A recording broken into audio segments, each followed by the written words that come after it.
Good morning friends, welcome back to current affair zone. आज है 22 अप्रैल और 22 अप्रैल 2020 के जितने भी इंपॉर्टेंट करंट अफेयर बनेंगे आज की इस वीडियो में हम डिस्कस करेंगे। करंट अफेयर के सारे क्वेश्चंस काफ़ी इंपॉर्टेंट रखे जाते हैं वीडियोस में, इसलिए वीडियोस को शुरू से लेके एंड तक जरूर देखा करें। साथ ही साथ अगर आप वीडियोस के जो क्वेश्चंस है करंट अफेयर के उसको आप नोट डाउन कर रहे हैं तो साथ ही साथ उस जो राज्य है उसके स्टैटिक पॉइंट भी आप लिखा करें। करंट अफेयर के अगर आपको कोई पॉइंट्स याद हैं तो वो सारे के सारे आप हैंड टू हैंड लिखा करें ताकि आपको वो चीज़ याद भी हो जाए और आपको काफ़ी लंबे समय तक वो चीज़ आपके माइंड में भी रहे। स्टैटिक जीके की बात करें तो राज्य से संबंधित उसकी राजधानी आप जरूर लिखा करें। साथ ही साथ मुख्यमंत्री और राज्यपाल ये आप जरूर लिखा करें अगर आपको कोई भी राज्य का क्वेश्चन करंट अफेयर का दिखता है तो। साथ ही साथ अगर आपको उस राज्य से संबंधित कोई भी राष्ट्रीय उद्यान याद है तो आप वो लिखा करें। उस राज्य से संबंधित कोई लोक नृत्य याद है तो आप वो भी लिखा करें। कोई शास्त्रीय नृत्य जैसे तमिलनाडु का हो गया भरतनाट्यम, तो इस तरह के क्वेश्चंस आप लिखा करें। और उससे रिलेटेड अगर आप चले जाते हैं नॉर्थ की साइड, अगर आप जम्मू कश्मीर, उत्तराखंड, सिक्किम, अरुणाचल प्रदेश इस साइड चले जाते हैं तो वहाँ पे अगर आपको कोई दर्रे याद हों, कोई पासेस याद हों तो आप वो भी लिखा करें। राष्ट्रीय उद्यान हो गया, नदियाँ अगर कोई संबंधित है नदियाँ उस राज्य से तो आप वो भी लिखा करें, क्योंकि आपको पता होगा स्टैटिक जीके कई बार पूछी जाती है। और करंट अफेयर की बात करें तो करंट अफेयर को आप मंथली वाइज रिवाइज करना स्टार्ट कर दें। अगर आपने अप्रैल का अभी तक पढ़ा नहीं है तो अप्रैल से आप स्टार्ट करें, क्योंकि कोरोना वायरस के जो भी क्वेश्चंस हैं वो सारे के सारे इंपॉर्टेंट बनेंगे और वीडियोस पे बीच में कुछ दिन का जो गैप है उसको कवर करवाया जाएगा। और कोरोना वायरस के जितने भी इंपॉर्टेंट क्वेश्चन बन चुके हैं या फिर बनेंगे आगे वो सारी की सारी एक वीडियो से कवर करवा दिया जाएगा। लगभग 60 से 70 क्वेश्चंस बनेंगे कोरोना वायरस के। तो आप मंथली स्टार्ट कर दीजिए। सपोज आप अप्रैल का स्टार्ट करते हैं, उसके बाद मार्च, फरवरी, उसके बाद जनवरी, ऐसे स्टार्ट करेंगे तो आपको कोरोना वायरस है टॉपिक का वो भी कवर हो जाएगा और इस साल का जो भी 2020 का करंट अफेयर है वो सारा का सारा कवर हो जाएगा। उसके बाद आप एक दिन आगे का पढ़ें और एक दिन पीछे का पढ़ें, 2019 का भी पढ़ना स्टार्ट करें, क्योंकि लगभग एक साल पुराना करंट अफेयर रेलवे ज़रूर पूछता है। तो करंट अफेयर का आपको पोर्शन अगर आप अभी भी सोच रहे हैं कि करंट अफेयर आप छोड़ देंगे तो आप बहुत ज़्यादा बड़ी गलती कर रहे हैं, क्योंकि आपको पता होगा नॉर्मलाइजेशन होता है, 2 या 3 नंबर भी आपके बढ़ जाते हैं। तो काफ़ी हेल्प रहती है आपके एग्ज़ाम क्रैक करने में। अगर शिफ्ट 1 में क्रैक करना है तो आपको करंट अफेयर का जो पोर्शन है वो पढ़ना पड़ेगा, क्योंकि आप अगर प्रीवियस ईयर के जो एनटीपीसी की कट ऑफ निकाल के देखेंगे तो लगभग 77 जो मार्क्स हैं आउट ऑफ 100 वो आपको कट ऑफ क्लियर करने में मदद करेंगे।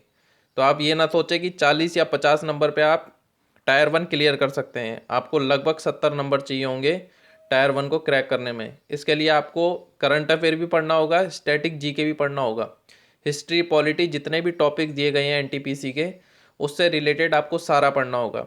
इसलिए करंट अफेयर काफ़ी ईजी वे रहेगा, क्योंकि औरों में आपको पता नहीं चलेगा कि क्वेश्चन किस लेवल के पूछे जाएंगे, लेकिन करंट अफेयर से आपको ये पता चलेगा कि क्वेश्चन करंट अफेयर के ही पूछे जाएंगे।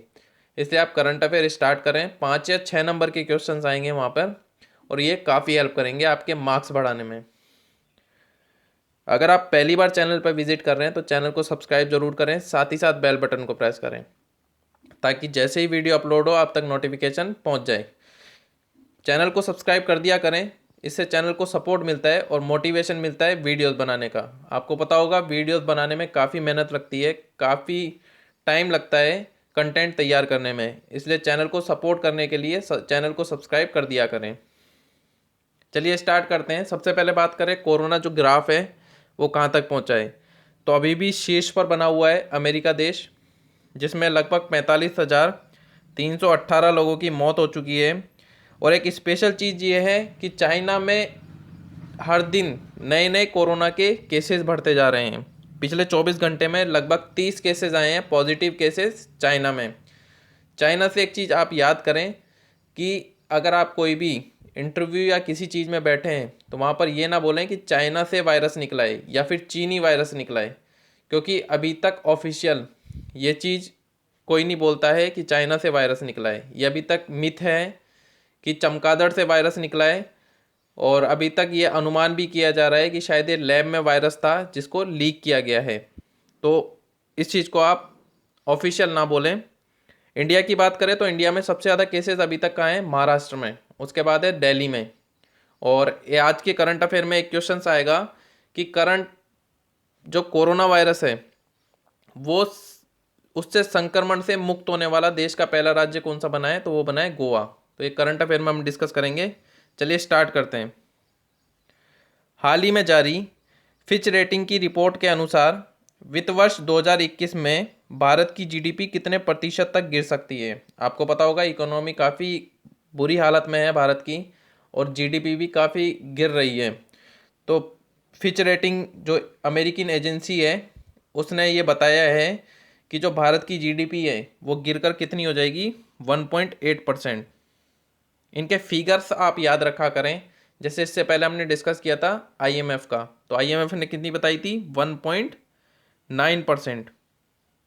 तो आईएमएफ का याद रखें और फिच का याद रखें। फिच का, आईएमएफ का, यूनाइटेड नेशन, वर्ल्ड बैंक, और साथ ही साथ अगर आरबीआई और एसबीआई बताएगा तो इन 6 की आप याद रखें। 6 में से ही पूछा जाएगा, इससे बाहर नहीं पूछा जाएगा। एक साथ ही साथ एक और याद रखें, मूडीज़ का। अगर मूडीज़ की रेटिंग आएगी तो हम वो भी बताएंगे। तो इन 7 का आप याद रखें, इनसे बाहर आपका क्वेश्चन नहीं जाएगा।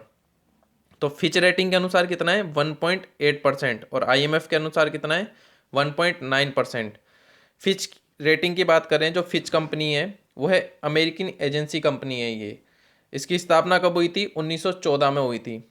और इसके जो फाउंडर हैं, जो इनके संस्थापक हैं, उनका नाम है जॉन नॉल्स फिच, इसलिए इसका नाम पड़ा है फिच। इसके सीईओ कौन है वर्तमान में? तो इसके सीईओ हैं पॉल टेलर। इस चीज़ के बारे में भी आप याद रखें। हाल ही में गूगल द्वारा लॉन्च किए गए ब्रेल कीबोर्ड का नाम क्या है? तो हाल ही में गूगल ने एक ब्रेल कीबोर्ड लॉन्च किया है जिसका नाम है टॉक बैक। इस तरह की क्वेश्चंस एग्जाम में पूछे जाते हैं और इसको स्टार मार्क कर लीजिएगा। 100% ये क्वेश्चन एग्जाम में पूछा जाएगा। बात करें इसको लॉन्च किसने किया है? इसको गूगल ने लॉन्च किया है। गूगल जिसकी स्थापना हुई थी 4 सितंबर 1998 को। संस्थापक काफ़ी इंपॉर्टेंट है, एनटीपीसी 2016 में पूछा गया है गूगल के संस्थापक। तो गूगल के संस्थापक कौन है? लैरी पेज और सर्गे विन। इसके वर्तमान में सीईओ कौन है? तो वर्तमान में इसके सीईओ हैं सुंदर पिचाई। भारतीय मूल के हैं और साउथ के रहने वाले हैं। साथ ही साथ गूगल की एक पेरेंटल कंपनी है अल्फाबेट, उसके भी सीईओ कौन है? सुंदर पिचाई। अब बात करें गूगल का हेडक्वार्टर कहाँ है? तो गूगल का हेडक्वार्टर है कैलिफोर्निया में, और कैलिफोर्निया कहाँ है? यूनाइटेड स्टेट्स में। साथ ही साथ एक क्वेश्चन और आप याद रखें कि ब्रेल कीबोर्ड किस लिए यूज होता है? कि जो भी व्यक्ति देख नहीं सकता तो वो हाथों से महसूस करके अगर अपना कोई काम करता है तो उसके लिए बनाया गया है ब्रेल कीबोर्ड। आपको पता होगा ब्रेल लिपि भी बनाई गई थी। एक वैज्ञानिक थे जिनका नाम था ब्रेल, तो उनके द्वारा ब्रेल लिपि भी बनाई गई थी। और साथ ही साथ एक क्वेश्चन और आप याद रखें कि ब्रेल डे कब मनाया जाता है? तो ब्रेल डे मनाया जाता है 4 जनवरी को। तो ये सारे के सारे फैक्ट्स आप याद रखें। हाल ही में कोरोना वायरस संक्रमण से मुक्त होने वाला देश का पहला राज्य कौन सा है? तो ये भी स्टार क्वेश्चन है, काफ़ी इंपॉर्टेंट क्वेश्चन बनता है ये आज के परिप्रेक्ष्य में, और एग्जाम में जरूर बनेगा। तो कोरोना वायरस संक्रमण से मुक्त होने वाला देश का पहला राज्य बना है गोवा। इसका नाम आप याद रखें। पहला राज्य बना है गोवा और दूसरा राज्य बना है मणिपुर। इन दोनों का नाम आप याद रखें, कहीं से भी क्वेश्चन पूछ सकता है। आपको पता होगा गोवा में जो एलोपैथी से इलाज होता है, जो अंग्रेजी दवाइयों का इलाज होता है, उसके साथ ही साथ आयुर्वेदिक इलाज भी स्टार्ट किया था गोवा ने। एक क्वेश्चन ये पूछ सकता है कि अभी तक कोरोना वायरस का एक भी केस कहाँ नहीं मिला? तो दादर और नागर हवेली में नहीं मिला, दमन व दीप में नहीं मिला, और सिक्किम में नहीं मिला। इन तीनों के बारे में आप याद रखें। सिक्किम राज्य है, दादर व नागर हवेली और दमन व दीप क्या हैं? यूटीज़ हैं, केंद्र शासित प्रदेश हैं। सिक्किम के बारे में एक चीज़ और आप याद रखें कि 35वां जब संशोधन हुआ था 1975 में, तब सिक्किम को एक राज्य का दर्जा प्राप्त हुआ था। तब सिक्किम को राज्य का दर्जा प्राप्त हुआ था, लेकिन राज्य कब बना था? 36 अमेंडमेंट में, 1975 में। तो इस चीज़ को भी आप याद रखें। गोवा की बात करें तो गोवा की राजधानी है पणजी, और पणजी से एक क्वेश्चन आता है कि पणजी किस नदी के किनारे बसा है, तो पणजी बसा है मांडवी नदी के किनारे। और वहाँ के मुख्यमंत्री कौन है गोवा के, तो प्रमोद सावंत जी हैं मुख्यमंत्री। गवर्नर कौन है, तो गवर्नर है सत्यपाल मलिक। अब बात हो रही है मणिपुर की भी, तो मणिपुर के बारे में भी एक बार डिस्कस कर लेते हैं। मणिपुर की राजधानी है इम्फाल। सीएम कौन है, एन वीरेंद्र सिंह। गवर्नर कौन है, नजमा हेपतुल्ला। मणिपुर से एक चीज़ और आप याद रखें कि मणिपुर की एक फेमस खिलाड़ी हैं मैरी कॉम, जो 5 बार विश्व चैंपियन भी रह चुकी हैं बॉक्सिंग में। वो कहाँ की रहने वाली हैं, तो वो रहने वाली हैं मणिपुर की। एक क्वेश्चन एग्जाम में जरूर पूछा जाता है, एसएससी तक जो सीजीएल का लेवल है वहाँ तक पूछा जाता है कि तैरता हुआ राष्ट्रीय उद्यान कहाँ स्थित है, तो तैरता हुआ राष्ट्रीय उद्यान स्थित है मणिपुर में।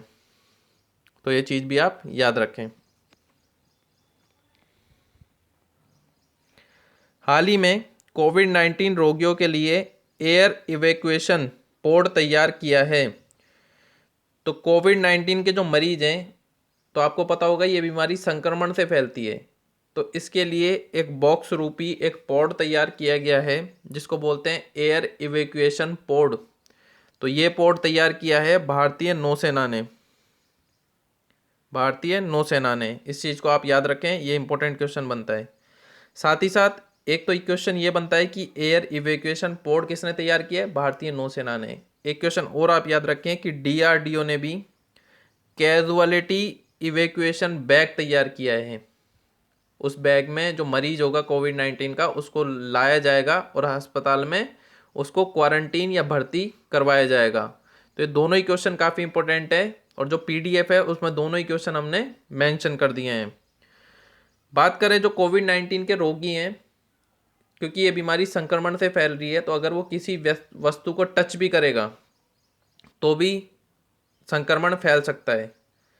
तो अगर आप बाहर से कोई भी चीज़ लेकर आएँ, या फिर कोई भी खाने की चीज़ या दूध का पैकेट है या ब्रेड का पैकेट है, तो आप उस वस्तु को लाकर, अगर उसके ऊपर पॉलीथीन है तो उसको आप अच्छे से वॉश करें, उसके बाद अपने हैंड वॉश करें, उसके बाद उस चीज़ को यूज़ लिया करें।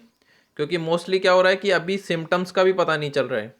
तो सिम्टम्स अगर नहीं पता चल रहे हैं तो काफ़ी गंभीर बीमारी बन सकती है भारत में ये, क्योंकि भारत में लगभग 60 से 70% लोग अभी भी अशिक्षित हैं। तो इस चीज़ के बारे में आप याद रखें। हाल ही में अब सार्वजनिक स्थलों पर थूकने को आपदा प्रबंधन कानून की किस धारा के तहत दंडनीय अपराध बनाया गया है। तो ये पहले सऊदी अरब में हुआ था कि सऊदी अरब में कोई भी अगर थूकेगा रोड के ऊपर या पब्लिक प्लेस पे, तो उसको मौत की सज़ा सुनाने का फरमान जारी किया गया था सरकार के द्वारा। क्योंकि वहाँ पे तानाशाही है, राजा है, इसलिए वहाँ पर डेमोक्रेसी वाली बात नहीं होती है, कोई कानून नहीं होता है। लेकिन भारत में जो कानून है उसके तहत अब इसको दंडनीय अपराध बनाया गया है।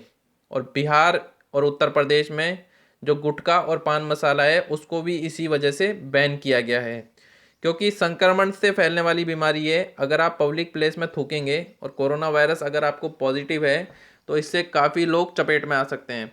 तो इसके लिए जो गवर्नमेंट है उसने आपदा प्रबंधन कानून की 51B, एग्जाम में अगर ये क्वेश्चन दूसरे तरह से पूछें तो वो भी हम डिस्कस करेंगे।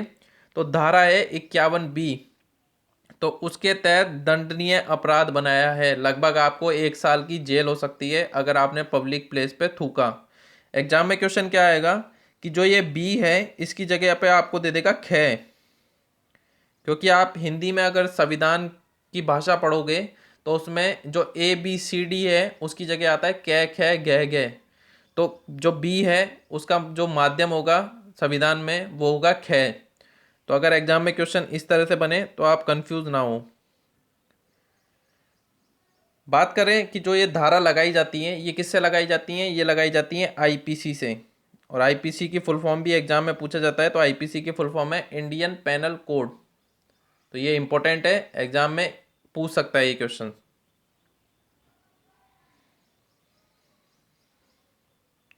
हाल ही में फेसबुक ने किस देश में third party fact check system शुरू किया है।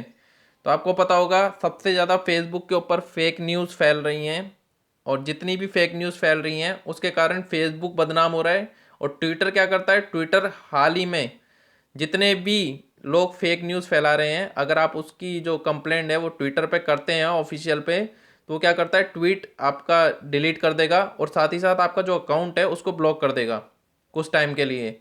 लेकिन फेसबुक में ये सुविधा उपलब्ध नहीं है। आपका जो पोस्ट है वो काफ़ी मेहनत करने के बाद आपका वो पोस्ट डिलीट होगा अगर आप कंप्लेन करेंगे, और अकाउंट तो शायद सस्पेंड नहीं होता है फेसबुक पे।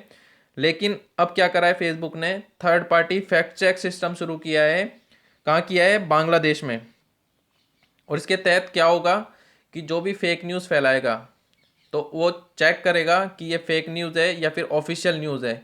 अगर वो फेक न्यूज़ होगी तो वो क्या करेगा, उस पोस्ट को डिलीट कर देगा।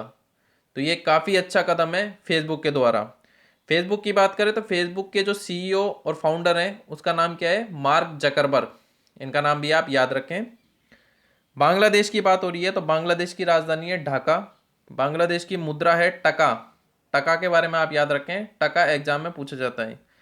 एक क्वेश्चन जो काफ़ी इंटरेस्टिंग बनता है वो बनता है, बांग्लादेश की जो संसद है उसका नाम क्या है। तो बांग्लादेश की संसद का नाम है जातीय संसद, क्योंकि आपको पता होगा बांग्लादेश एक इस्लामिक कंट्री है, तो उसकी संसद का नाम है जातीय संसद। वहाँ की जो प्रधानमंत्री हैं उनका नाम है शेख हसीना। लगातार तीसरी बार प्रधानमंत्री बनी है शेख हसीना। राष्ट्रपति की बात करें तो अब्दुल हामिद वहाँ के राष्ट्रपति हैं। एक भारत और जो बांग्लादेश है उनके बीच में एक जॉइंट मिलिट्री एक्सरसाइज होती है जिसका नाम है संप्रीति। इसके बारे में आप याद रखें।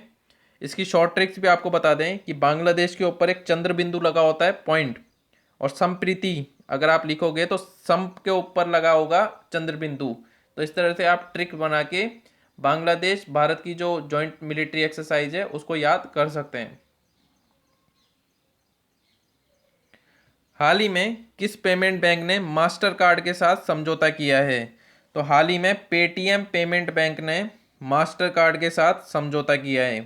जैसा कि आपको पता होगा कि सबसे ज़्यादा यूज़ आ रहा है डिजिटल बैंकिंग का, क्योंकि कैश निकालना काफ़ी लोगों के लिए पॉसिबल नहीं है, इसलिए ज़्यादा से ज़्यादा लोग क्या कर रहे हैं, डिजिटल लेन देन कर रहे हैं। तो मास्टर कार्ड के साथ समझौता किया है पेटीएम पेमेंट बैंक ने। पेटीएम के बारे में एक चीज़ याद रखें कि इसके जो फाउंडर हैं वो है विजय शेखर शर्मा। ये कई बार एग्जाम में पूछा जाता है।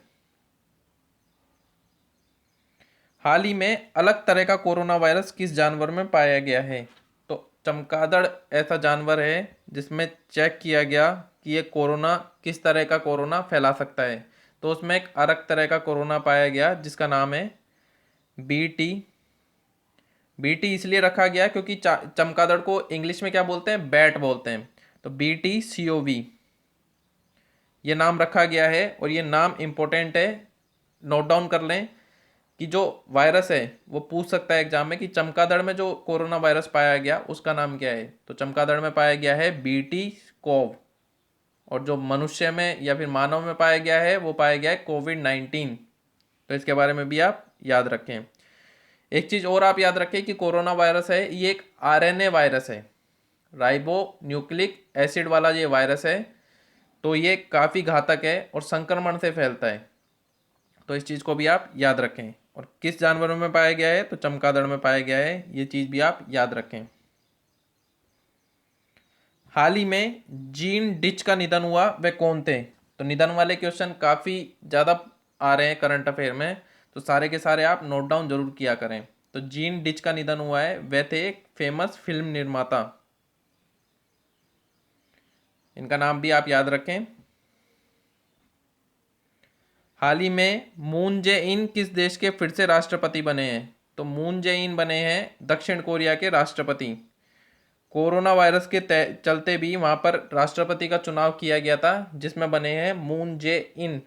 दक्षिण कोरिया में क्या हुआ कि दक्षिण कोरिया ने जैसे उसके कोरोना का जो केस आया पहला, उसके बाद उसने लगभग 10 लाख से ज़्यादा टेस्ट कर दिए हैं अभी तक, और काफ़ी हद तक कोरोना वायरस पे कंट्रोल पाया गया है। दक्षिण कोरिया की बात करें तो दक्षिण कोरिया की राजधानी है सियोल, और दक्षिण कोरिया की जो मुद्रा है वह है दक्षिण कोरियन वोन। इसके बारे में भी आप याद रखें। एक है दक्षिण कोरिया, एक है उत्तर कोरिया, दोनों में आप कंफ्यूज ना हो। उत्तर कोरिया का तानाशाह का नाम है किम जोंग उन, जिसकी हालत अभी गंभीर बनी हुई है, उसने हार्ट सर्जरी करवाई थी। जिसके बाद वो काफ़ी क्रिटिकल सिचुएशन में है अभी। लेकिन ये है दक्षिण कोरिया के राष्ट्रपति मून जे इन। इस चीज़ के बारे में आप याद रखें। हाल ही में जियोटैक कम्युनिटी किचन वाला पहला राज्य कौन सा बना है? तो जियोटैक कम्युनिटी किचन वाला पहला राज्य बना है उत्तर प्रदेश। और उत्तर प्रदेश से एक चीज़ और आप याद रखें कि पूल टेस्टिंग करने वाला पहला राज्य कौन सा बना था? उत्तर प्रदेश। तो इस तरह से आप करंट अफेयर कनेक्ट करते चलेंगे तो आपको याद भी रहेंगे और काफ़ी लंबे समय तक याद रहेंगे। एग्जाम में क्वेश्चन जैसे ही आपके सामने आएगा वैसे के वैसे माइंड में उसका जो ऑप्शन है वो क्लिक कर जाएगा। तो जियोटैक कम्युनिटी किचन, इसमें कौन हेल्प कर रहा है? तो इसमें हेल्प कर रहा है गूगल। इसके बारे में भी आप याद रखें, इसमें गूगल हेल्प कर रहा है। तो इसमें क्या होगा कि जो ये कम्युनिटी किचन है इसमें लगभग 12 लाख लोग, इसमें 12 लाख फूड पैकेट तैयार किए जाएंगे लोगों के द्वारा। और साथ ही साथ क्योंकि आपको पता होगा कि अभी खाने की काफ़ी ज़्यादा जो परेशानी है वो उठाई जा रही है, क्योंकि उत्तर प्रदेश और बिहार ऐसे राज्य हैं जहाँ पर सबसे ज़्यादा मजदूर हैं और दिहाड़ी मजदूर हैं जो सुबह कमाते हैं और शाम को अपना पेट भरते हैं। तो उनके लिए लगभग 12 लाख फूड पैकेट तैयार किए जाएंगे। उत्तर प्रदेश की बात करें तो उत्तर प्रदेश की राजधानी है लखनऊ। उत्तर प्रदेश के मुख्यमंत्री हैं योगी आदित्यनाथ। और योगी आदित्यनाथ का जो काम है वर्तमान में बहुत अच्छे से काम कर रहे हैं। हाल ही में उनके पिताजी का निधन हो चुका है, लेकिन उन्होंने जो उनका अंतिम संस्कार है वहाँ पर जाने से भी मना किया, क्योंकि वो लखनऊ में उस समय बैठक कर रहे थे कोविड-19 से किस तरह से बचना चाहिए या किस तरह से उसके तहत काम किया जाए। तो ये काफ़ी अच्छा डेडिकेशन है योगी आदित्यनाथ के द्वारा। वहाँ की राज्यपाल की बात करें तो आनंदीबेन पटेल हैं उत्तर प्रदेश की राज्यपाल। एक चीज़ और आप याद रखें उत्तर प्रदेश से कि उत्तर प्रदेश में 2019 और 2020 में काफ़ी जगहों के नाम बदले गए हैं। 2 जगहों के नाम आप याद रखें, एक इलाहाबाद है जिसका नाम रखा गया है प्रयागराज, एक फैजाबाद था जिसका नाम रखा गया है अयोध्या। ये 2 नाम आप इम्पोर्टेंट हैं, ये याद रखें आप। प्रयागराज से एक चीज़ और आप याद रखें, एनटीपीसी का क्वेश्चन बनता है कि प्रयागराज में किन किन नदियों का संगम है? तो प्रयागराज में है गंगा, यमुना और सरस्वती। तीनों नदियों का संगम कहाँ है? प्रयागराज में। अगर आपको वीडियो पसंद आई, वीडियो का कंटेंट आपको हेल्पफुल लगा तो वीडियो को लाइक करें, शेयर करें अपने दोस्तों के साथ। अगर आपका कोई फेसबुक, व्हाट्सअप या फिर इंस्टाग्राम या फिर टेलीग्राम का कोई चैनल है तो उस पर आप इस चैनल को अपने फ्रेंड्स के साथ शेयर कर सकते हैं, ताकि वो भी चैनल से जुड़ें और हर दिन करंट अफेयर की जो वीडियोज़ हैं उसको देखकर वो भी करंट अफेयर की तैयारी स्टार्ट कर दें। तो मिलते हैं नेक्स्ट वीडियोज़ में, तब तक के लिए जय हिंद, जय भारत।